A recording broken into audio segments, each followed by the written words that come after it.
नमस्कार साथियों, BTech classes की तरफ से मैं वीरेंद्र आप सभी का स्वागत करता हूं। और आज हम लोग पढ़ेंगे संगतकार, जो कि केवीएस टीजीटी के सिलेबस में दिया हुआ है। तो जो लोग चैनल पे पहली बार हैं, चैनल को सब्सक्राइब कर लें, लाइक शेयर करते चलें। चलिए शुरू करते हैं कविता संगतकार। मुख्य गायक के चट्टान जैसे भारी स्वर का साथ देती, वह आवाज सुंदर कमजोर कांपती हुई थी। वह मुख्य गायक का छोटा भाई है या उसका शिष्य, या पैदल चल आने वाला कोई दूर का रिश्तेदार। मुख्य गायक की गरज में वह अपनी गूंज मिलाता आया है प्राचीन काल से।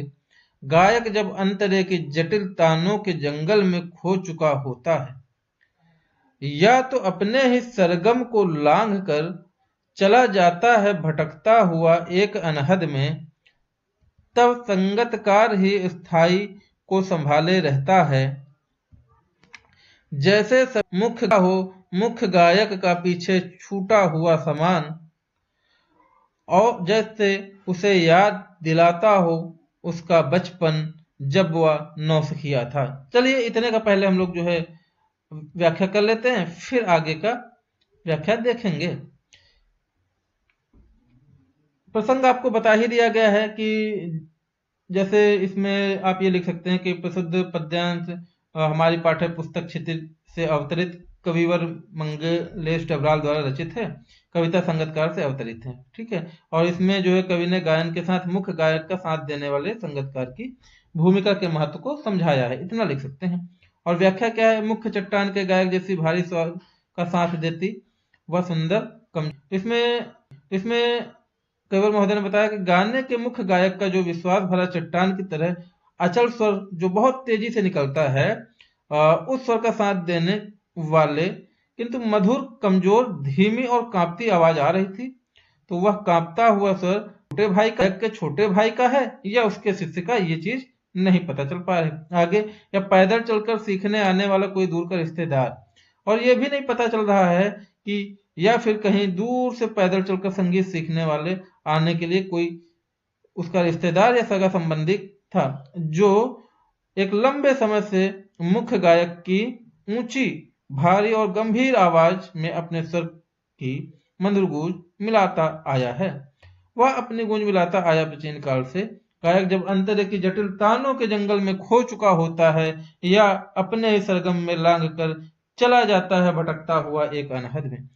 आगे लिखते हैं कविवर महोदय कि जब मुख्य गायक टेक को छोड़कर गीत के चरणों का कठिन संगीत में स्वर का विस्तार करता हुआ गहराई में तल्लीनता से चला जाता है, या फिर अपने ही सुरताल से भटककर और स्वरों की सीमा लांघकर एक गहराई में चला जाता है, तब सहयोगी गायक गीत को टेक गाते हुए ऐसे लगते हैं। आगे देख लेते हैं क्या है। ऐसे लगते हैं जैसे तब संगतकार स्थाई को संभाले रहता है, जैसे समेटता हो मुख्य गायक को पीछे सामान, और जैसे उसे याद दिलाता हो उसका बचपन जब वह नौसिखिया था। तो कविवर महोदय कहते हैं कि जैसे ही गहराई में गायक गाता गाता गीत चला जाता है, तब क्या करता है, जो छोटा सहयोगी होता है वो गीत की टेक को गाते हुए ऐसे लगता है जैसे गायक द्वारा रास्ते में छोड़े हुए सामान को समेटते हुए वो आगे बढ़ रहा है, या फिर ऐसे लगता है जैसे वे संगतकार मुख्य गायक को बचपन की याद दिलाते हुए जब उसने संगीत को सीखना आरंभ किया था। आगे देख लेते हैं। तार सप्तक में जब बैठने लगता है उसका गला, प्रेरणा साथ छोड़ती हुई उत्साह अस्त होता हुआ, आवाज से राख जैसा कुछ गिरता हुआ, तभी मुख्य गायक को ढांढस बंधाता कहीं से चला आता है संगतकार का स्वर। कभी कभी वह यूं ही दे देता है उसका साथ, यह बताने के लिए कि वह अकेला नहीं है और यह कि फिर से गाया जा सकता है। आगे देख लेते हैं।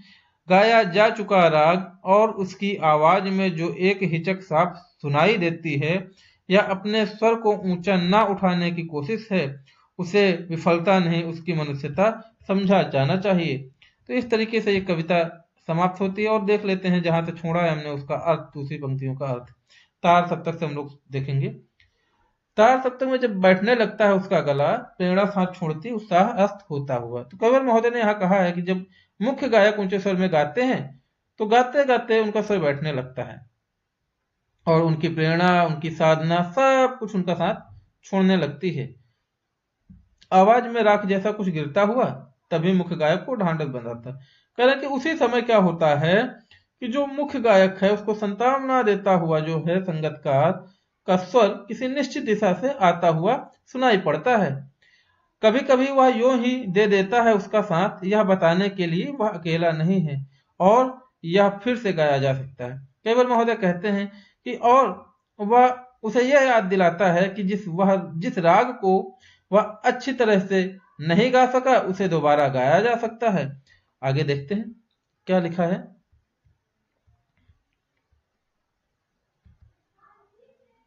हाँ, और गाया जा चुका राग उसकी आवाज में जो एक हिचक साफ सुनाई देती है या अपने स्वर को ऊंचा न उठाने की कोशिश है, उसे विफलता नहीं मनुष्यता समझा जाना चाहिए। केवल महोदय कहते हैं कि जो राग गाया जा चुका है उसको दोबारा गाया जा सकता है और संगतकार की जो स्पष्ट आवाज है उसमें जो हिचकी का पता चल रहा है, मतलब झिझक का पता चल रहा है और उससे यह भी स्पष्ट झलकता है कि उसने स्वर को ऊंचा उठाने का भी प्रयास नहीं किया है, लेकिन यह उसकी असफलता नहीं है बल्कि अपने आप को सामने न लाकर दूसरे को सफल और ऊंचा उठाने का मानवीय भावना है। तो इस तरीके से इस कविता का अंत होता है और ये प्रश्न अभ्यास है, आप लोग कर लीजिएगा। और हम लोग देख लेते हैं कि इसमें क्या है। शब्द संपदा हम आपको बता देते हैं, अगर होगी तो आप नोट कर लीजिएगा, यही है। ठीक है, तो इसका स्क्रीनशॉट ले लीजिएगा। मिलते हैं नए वीडियो के साथ में, तब तक के लिए आप लोग वीडियो देखते रहिए। जो लोग चैनल पे पहली बार हैं लाइक शेयर करते चलेंगे, सब्सक्राइब कर लेंगे। मिलते हैं नए वीडियो के साथ में।